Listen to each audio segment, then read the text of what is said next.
ګرانو نازولو ماشومانو السلام علیکم. خدای دې وکړي چې جوړ و روغ راغلی وای چې خپل درس ته غوږ ونیسئ. درس به بیا څنګه پیل کړو؟ بسم الله الرحمن الرحیم. آفرین. د موږ تاسو د نن ورځې درس د ت حرف د واو سره دی. کله چې یو ځای راشي څنګه لیکل کیږي او څنګه تلفظ کیږي، همداشان س او جیم.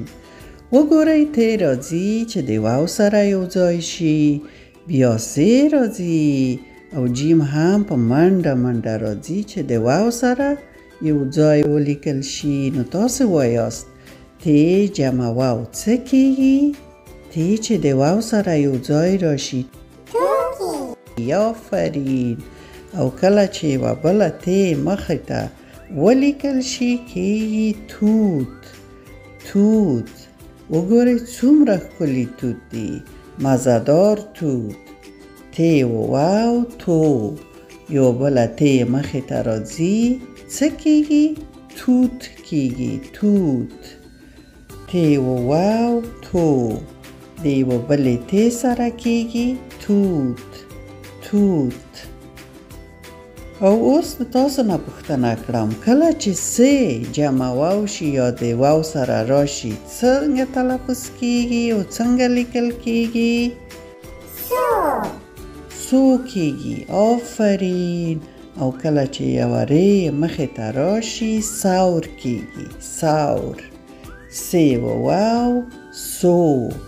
یوه ر مخې ته راشي سور کیږي. د سور میاشت.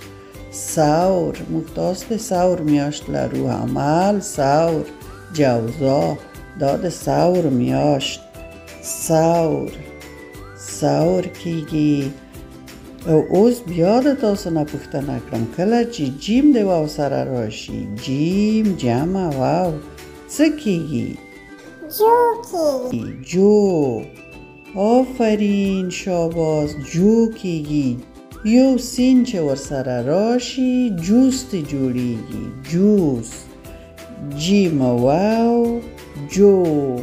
کله چې سین ورسره راشي کیږي جوس. جوس. دلته ګورئ د مالټې مزهدار جوس دی چې په ګرمۍ کې ډیره ګټه رسوي. جیم واو جو. کله چې سین ورسره راغلی جوس شوی. جوس. جوس. جیم واو جو. سین ورسره راغلی جوس شوی.